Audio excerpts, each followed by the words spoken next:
Il peut te mettre dans un département, les gens de mauvais caractère, et Dieu te dit supporte-les. Mais qu'est-ce que vous faites toute votre vie? Vous fuyez, vous fuyez. Tout département vous brise, vous fuyez. Quelqu'un te blesse, tu fuis. Alors qu'il est la méthode de Dieu pour ton caractère. Et toute ta vie, tu ne fais que esquiver la croix, esquiver la croix, esquiver la croix, esquiver la croix, esquiver la croix. Alors que cette personne dans ta vie vient traiter un mal qui est en toi. Un mal qui est en toi. Traitez ça, mais tu enlèves. Tu es comme un malade qui n'aime pas le médicament. Quand Dieu te dit, je ferai de toi un homme grand. Mes frères, c'est pas tout. Il a dit à Joseph, il sera grand. Par où Joseph est-il passé? Il devait être l'esclave, le domestique. Il a appris à être ministre en étant domestique. Joseph a appris à être ministre en étant domestique. Mais toi, tu ne voudras pas être le domestique de Potiphar. Non, Dieu m'a dit, je serai grand. Je ne peux pas être le domestique. C'est comme certains frères. Il est licencié et Dieu lui a dit, tu seras PDG. Mais Dieu dit, toi, pour que tu sois PDG, tu vas être huissier dans cette entreprise.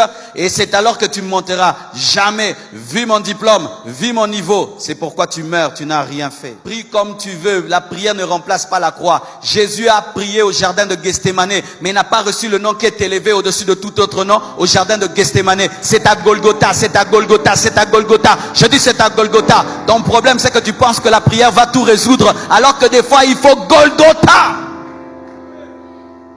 Dieu t'invite au brisement, je vais prier.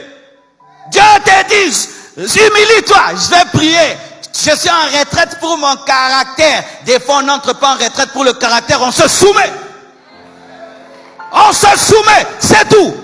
Vous aimez la grandeur sans aimer l'humilité.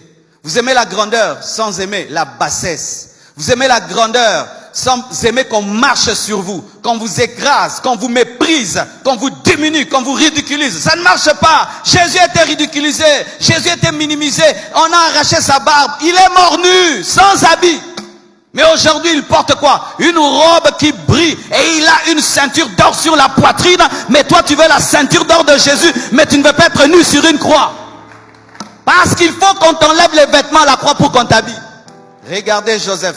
Son père lui donne une tunique et ses frères lui arrachent. C'est alors que Potiphar lui donne aussi une tunique. Mais lorsqu'on le jette en prison, on lui arrache cela. C'est alors qu'aussi, on lui enlève les habits du prisonnier, on lui donne la tunique de Pharaon. C'est-à-dire qu'il faut que toujours Dieu te débarrasse d'une tunique pour te faire porter une autre. Mais ton problème, tu es tellement attaché à ton ancienne tunique. C'est pourquoi une nouvelle tunique ne vient pas. Regardez comment l'arbre grandit. Jette les feuilles, il grandit. Jette les feuilles, il grandit. Jette, il grandit. Mais toi, tu veux t'attacher aux premières feuilles comme une grande personne qui s'attache aux couches de quand il était bébé. C'est ça ton problème. Tu es dans la vie chrétienne mais avec l'intelligence humaine. Tu penses que la gloire est dans la gloire. La gloire n'est pas dans la gloire. La gloire est dans la... Comme ça, tu vas sentir la croix. Elle va venir vers ta chair, vers un défaut de caractère. Et va te dire ça, tu arrêtes. Et souvent les gens font quoi? Quand maintenant la croix vient vers un défaut de caractère, ils font tout pour se distraire. Ils commencent à penser à autre chose. Ils disent, hey, moi je suis venu à l'église, je ne suis pas venu changer. Vous voulez venir à l'église sans changer. Vous venez faire quoi? Vous venez à l'église pour ne pas changer. Qu'est-ce que vous êtes venu faire? Si tu es venu à l'église pour ne pas changer, rentre à la maison. Vous venez à l'église pour ne pas changer. Vous voulez écouter, apprécier la parole, mais vous ne voulez pas changer. Alors pourquoi vous écoutez la parole? C'est comme quelqu'un qui va à l'école, il ne veut pas réussir. Reste à la maison. Et des fois la croix, c'est quand tu pries. Je ne sais pas si tes moments de prière sont comment, mais moi mes moments de prière sont doubles. Des fois, mes moments de prière me donnent la joie, mais des fois, mes moments de prière me torturent. Je ne sais pas si toi, tu vis comment quand tu pries. Des fois, quand je prie, j'ai la joie. Mais des fois, quand je prie, je suis torturé. Torturé par une lumière de l'esprit sur mon caractère. Il éclaire tellement tes défauts et tu souffres. Il te dit, ça, je ne veux plus. Ça, je ne veux plus. Ça, je ne veux plus. Mais je pensais que c'était bien. Non, plus ça, plus ça, plus ça, plus ça, plus ça.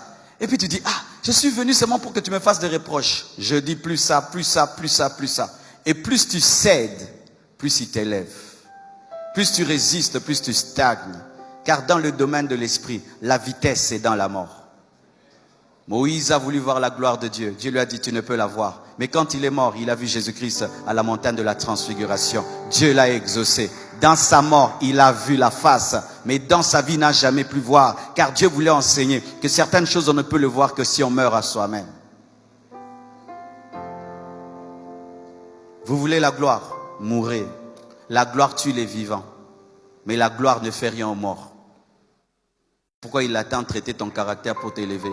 Et sachez ceci, dans le domaine de l'élévation, on ne peut même pas te bloquer parce qu'il y a tellement d'espace dans les airs qu'il n'y a même pas d'embouteillage céleste.